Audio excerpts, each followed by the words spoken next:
February 9th, 1962. Queens, New York was cold that morning. The kind of cold that goes through your coat and settles into your bones. Outside St. John's Cemetery, thousands of people stood quietly, dressed in black. Some were mourning, some were watching, some were calculating. Almost everyone there understood that this was not an ordinary funeral. Inside the chapel, the man being buried was Charles Lucky Luciano. To the outside world, he was remembered as a criminal who had been deported years earlier, but to the men gathered inside, he was something much bigger. He was the man who had changed organized crime forever, the man who turned street gangs into a system, the man who replaced chaos with structure. But before Lucky Luciano became that man, he was just a poor immigrant child. He came to America in 1906, when he was only 9 years old. His real name was Salvatore Lucania. He arrived in New York Harbor with his family, carrying almost nothing. He barely spoke English. His parents believed they were coming to the land of opportunity, but what they found instead were overcrowded tenements on the Lower East Side. The apartments were small, dirty, and packed with families just like his. There were cockroaches, little light, and not enough food. Most children growing up in that environment stayed poor for the rest of their lives. Some joined street gangs just to survive. Many never escaped the neighborhood. But Salvatore Lucania was different. Even as a child, he noticed things other people didn't. He watched how people interacted. He saw who had power and who didn't. He learned quickly that respect mattered more than strength, and he understood that fear alone didn't last. School didn't last long for him. By his early teenage years, he was already spending more time on the streets than in classrooms. The streets became his real education. He ran errands for local gangsters, carried messages, stood lookout during illegal activities. This was before Prohibition, before the Italian gangs had real power. At that time, they were near the bottom of the criminal ladder. But even then, people noticed something special about him. He was smart, calm, observant. He didn't rush, he didn't brag, he listened more than he talked. While other kids thought only about their block or their gang, he thought about the whole city. He saw how gangs fought each other constantly. He saw how old Italian bosses were trapped in tradition, blood feuds, and personal revenge. These men, known as the Mustache Petes, cared more about pride than profit. They fought wars that weakened everyone involved. Luciano saw a different path. By his late teens and early 20s, he had already begun forming partnerships that would change history. One of the most important was with Meyer Lansky, a Jewish gangster who was just as intelligent and forward-thinking. Luciano didn't care about ethnicity, he cared about ability. At a time when most Italian gangs refused to work with outsiders, Luciano built alliances across ethnic lines. Jewish gangsters, Irish gangsters, politicians, corrupt police officers. He understood something revolutionary for that era. Real power came from networks, not isolation. In his early 20s, Salvatore Lucania changed his name to Charles Luciano. Soon after, people began calling him Lucky. Some said it was because he survived a brutal throat-slashing attack that left him with a permanent scar and a drooping eye. But his real luck wasn't physical, it was mental. By the mid-1920s, Luciano was making serious money. He was involved in bootlegging, gambling, and prostitution. He lived in luxury hotels. He wore tailored suits. He moved through New York's finest nightclubs. But unlike other gangsters, he wasn't satisfied. He didn't just want money. He wanted control. At that time, Joe the Boss Masseria controlled the largest Italian criminal organization in New York. He was old school, stubborn, and deeply traditional. Luciano worked under him, but he quietly built relationships outside the organization. He knew Masseria's way of doing things couldn't last. Then came Prohibition. When alcohol became illegal, organized crime exploded. Bootlegging created enormous fortunes almost overnight. Italian gangs were perfectly positioned to take advantage. They had smuggling experience, family networks, and connections overseas. Luciano rose quickly. But with money came violence. From 1930 to 1931, New York was consumed by the Castellamarese War. Rival factions fought openly in the streets. Dozens were killed. Business suffered. Police attention increased. Luciano saw it clearly. Violence was bad for profit. He decided to end the war. On April 15, 1931, Luciano arranged a lunch meeting with Joe Masseria at a restaurant in Coney Island. During the meal, Luciano excused himself to the bathroom. While he was gone, gunmen entered and killed Masseria at the table. With Masseria gone, rival boss Salvatore Maranzano declared himself boss of bosses. He reorganized New York into 5 families and placed Luciano high in the hierarchy. But Maranzano made a mistake. He underestimated Luciano. Luciano learned that Maranzano planned to kill him. He didn't wait.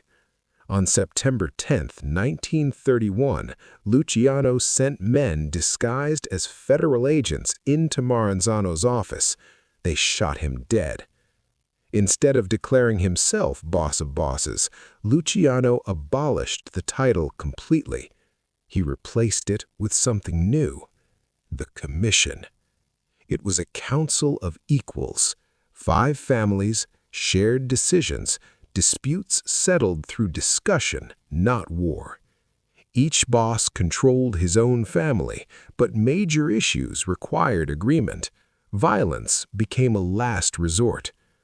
Luciano had turned organized crime into a business. By age 34, he had completely reshaped the underworld. Gambling, unions, construction, protection, everything ran through systems and structure. He lived quietly but powerfully, operating from places like the Waldorf Astoria. Even celebrities and politicians sought his company. But power always attracts enemies. A young prosecutor named Thomas E. Dewey decided to bring Luciano down. Dewey couldn't prove Luciano's control directly, so he attacked him through prostitution charges. In 1936, Luciano was arrested, tried, and sentenced to 30 to 50 years in prison. It should have ended him. It didn't. Even behind bars, Luciano remained the boss. His system continued. His men followed orders. His empire survived. And then came World War II. The U.S. government feared sabotage on the New York docks. Someone suggested an unthinkable solution: ask Lucky Luciano for help. In exchange for protecting the waterfront, his sentence would be reduced. The deal was made. After the war, Dewey, now governor, commuted Luciano's sentence. In 1946, Luciano was deported to Italy. He would never return. But even from exile, his influence continued. And 16 years later, on February 9, 1962, his body returned to New York.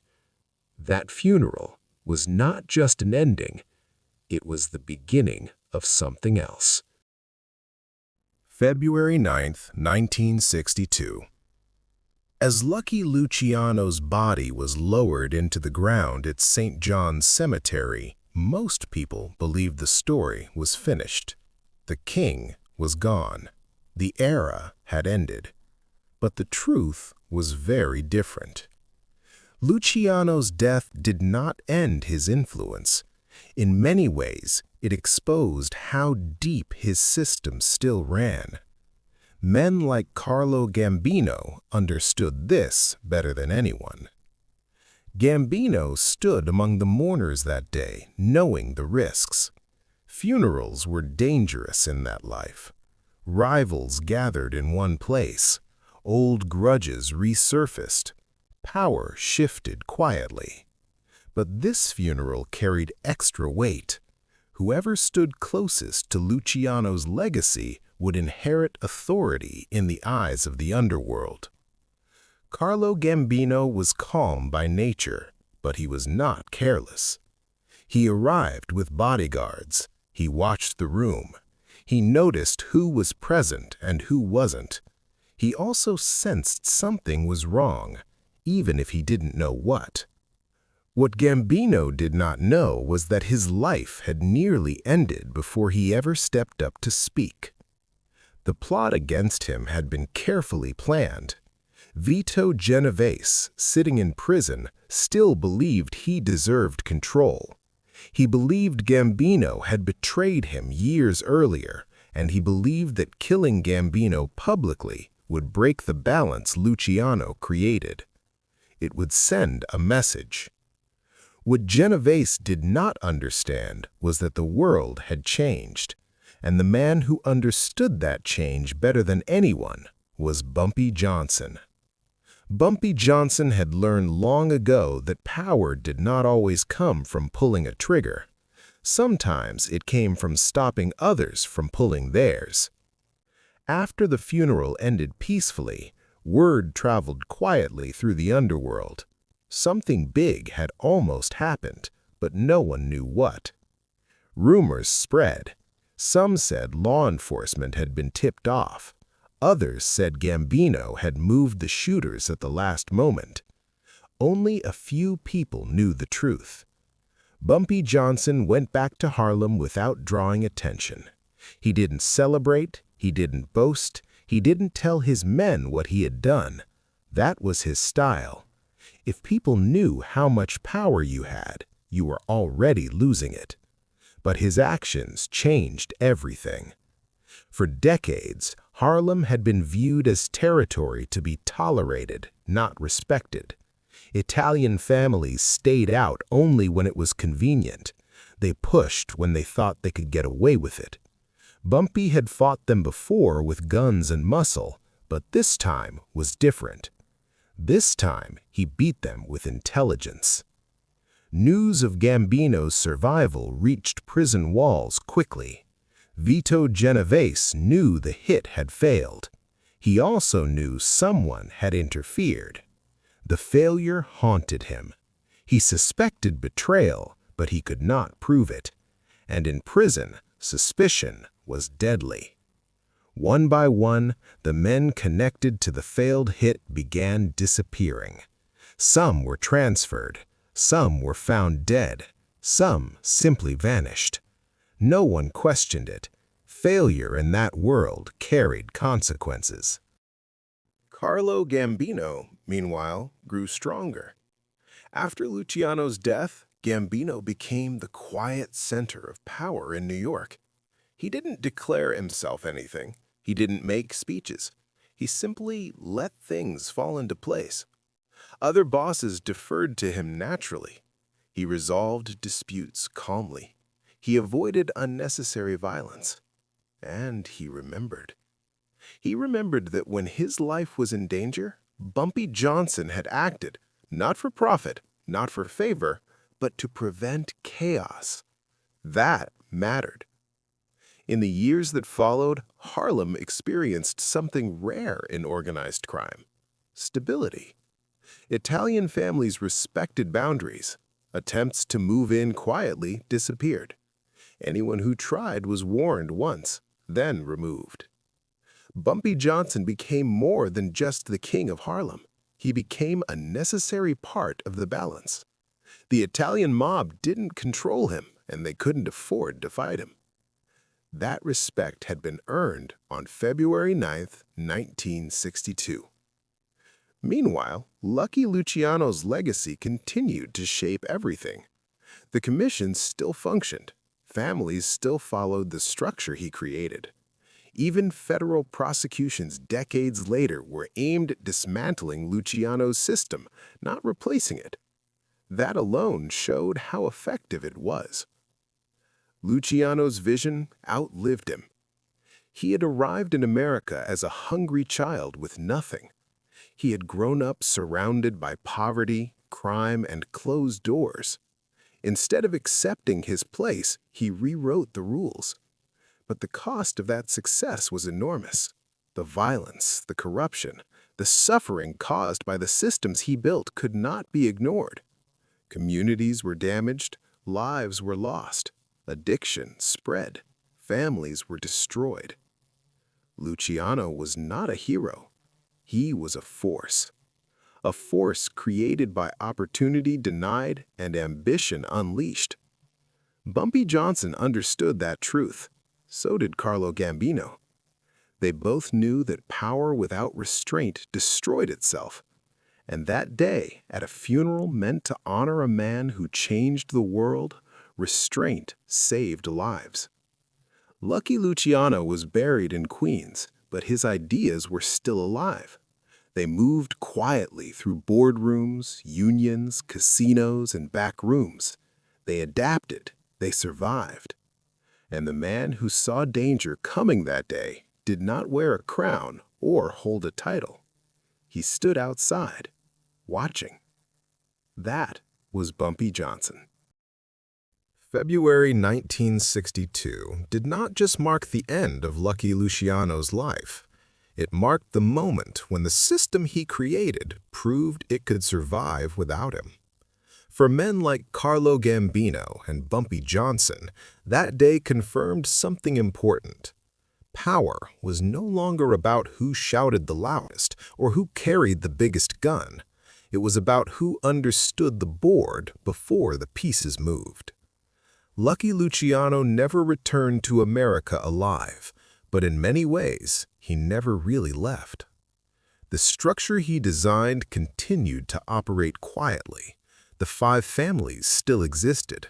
The commission still settled disputes. Violence was controlled, not eliminated, but managed.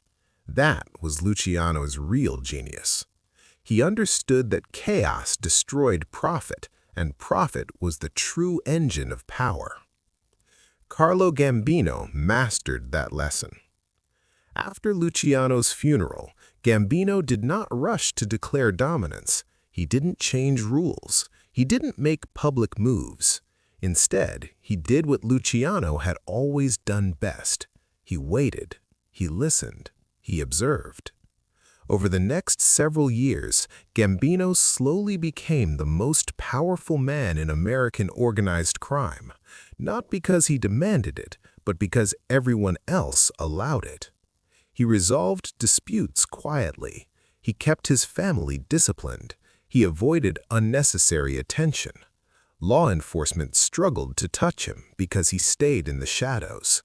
And he never forgot Bumpy Johnson.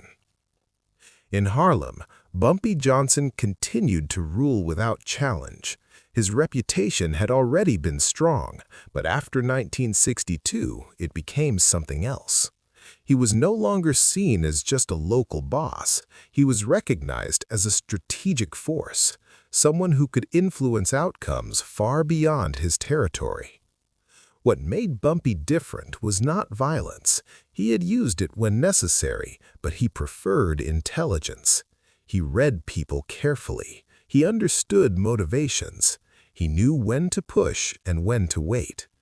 That ability kept Harlem relatively stable during a period when other neighborhoods were tearing themselves apart. Bumpy also understood something deeply personal. His people always paid the price for mob wars they didn't start. Black neighborhoods suffered when Italian families fought for power. Innocent people got caught in the middle. Businesses closed. Police pressure increased. By stopping the assassination at Luciano's funeral, Bumpy didn't just save Carlo Gambino, he saved Harlem from becoming a battlefield. That decision echoed for years. As the 1960s progressed, organized crime faced increasing pressure. New laws, new surveillance techniques, more aggressive prosecutors. The world Luciano built was being challenged from the outside, but internally it still held. Then, in 1968, Bumpy Johnson's story came to an end. He died quietly of a heart attack at the age of 62. No shootout, no betrayal, no prison cell. For a man who lived most of his life surrounded by danger, it was a rare ending. When word of his death spread, Harlem mourned him deeply. To many residents, he was not just a gangster, he was a protector, a man who kept order when no one else would.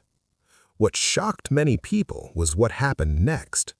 Carlo Gambino sent a wreath to Bumpy Johnson's funeral. It was a simple gesture, but its meaning was powerful. An Italian mob boss honoring a black crime leader was unheard of. It signaled respect, not tolerance, not fear, respect. Those who understood the history knew exactly why. Gambino remembered February 9, 1962. He remembered who had seen the danger.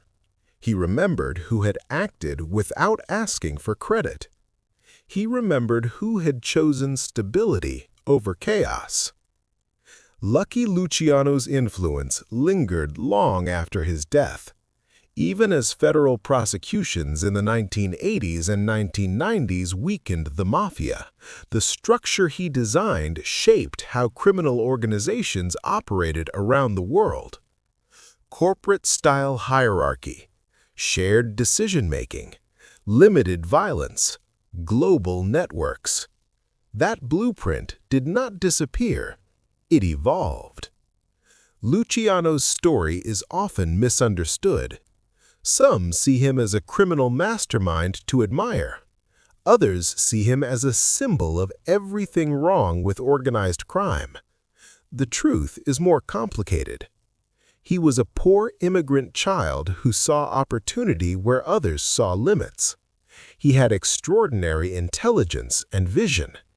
In a different world, those same traits might have made him a legitimate business leader, a political strategist, or a military commander. Instead, closed doors and street realities pushed him down a darker path. That does not excuse the damage he caused. Lives were destroyed. Communities were harmed. Violence and addiction followed the systems he helped expand. But ignoring his impact is impossible. Lucky Luciano did not invent crime. Crime existed long before him. What he invented was organization, structure, a system that outlived its creator. And on one cold day in February 1962, that system was tested. It did not collapse. It survived because one man stood in the shadows and refused to let chaos take over. That man was Bumpy Johnson. And the man who walked into danger that day, unknowingly, was Carlo Gambino. History often remembers loud moments, gunshots, arrests, deaths. But real turning points usually happen quietly, when someone makes the right decision while no one is watching. February 9, 1962 was one of those moments. Lucky Luciano was laid to rest, but the world he created kept moving. And in that silence, power revealed its true shape.